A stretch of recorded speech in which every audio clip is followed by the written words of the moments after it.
Hey, Ali. So I thought maybe the best way to do this would be for me to just show you in Tilt Brush. Oop. So here's the steam truck. I'm hoping this narration is working. I haven't tried this before, but this might be a really cool way for us to share ideas in the future. So here are my thoughts. First and foremost, I think we're going to have to forego any sort of navigation system for this because of the fact that most people who are going to be demoing this, and we're really just building this for the demo on the 7th, uh, are not going to have any prior VR experience. So if we can scale the truck so that it fits within the play space, I think that's how we're going to have to do it. So let me close this up. So first, our spawn point, it'll be right here near the back door in the laser cutter. We're definitely going to have some sound effects. We'll come up with that when we get together on Saturday. Um, the first place we want to draw people's attention to is the 3D printer. And I think really what it's going to need is pretty much just a button. That'll be our main point of interaction.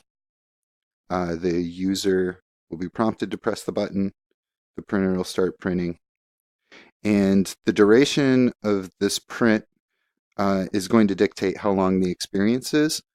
So we want to make sure that it leaves enough time for people to explore over here a bit, to put the tape into the VCR, and then get a ding to come back. Something that I think would be great, we're going to have some signage on the walls over here that's already at the steam truck, so it'll say like this is the 3D printer. But I think we might need some sort of user interface or titling that kind of pops up here, maybe that draws your attention to the button. The things that will be on the desk over here, we have this robot listed now, but this robot is not going to be there unless Brandon's just adding it as like an Easter egg. But currently, the plan calls for us to have the student vending machine. Sorry, that's a little too light. Let me get a brighter color. You know what? Let me get a better brush. So we'll have the student vending machine here.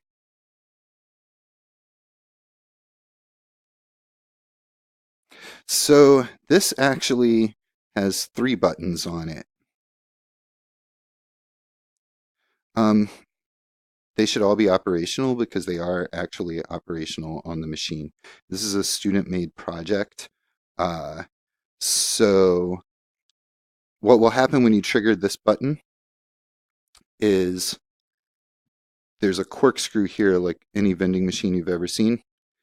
That corkscrew will be in motion and it's going to spit out little tiny candy bars with the Life Vision VR logo. And they'll just drop down right here. Maybe they can cascade out onto the counter if you can do that. I think if this animation is kind of just a little janky, like maybe the spring's a little curled or something like that, because it was made by kids, that could be cute. So if it's just kind of wonky there. Uh, so this is continuously printing while this is happening. So then the next point of interaction, I'm just going to scale this back. Okay, the next point of interaction will be here with the VHS tape. Damn, that light just doesn't work, does it? So we'll go. The VHS tape. The user just needs to be able to grab it with either hand and insert it here into this VCR. It could be cool if there's some sort of particle or UI there that brings people's attention to it. I think we don't need a button on the VCR. We just need to insert the tape and then this video will play.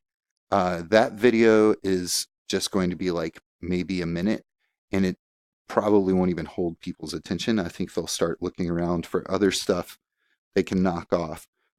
So these 2 little yellow rods right here, pencils, obviously.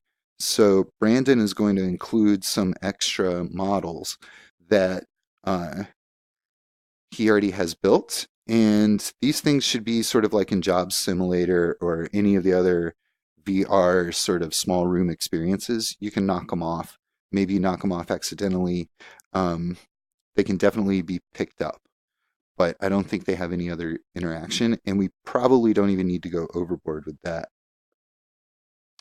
Um, when you walk, so you're here watching the video, our final point of interaction, and you'll hear a ding here at the 3D printer. Boom, boom. That's what a ding looks like.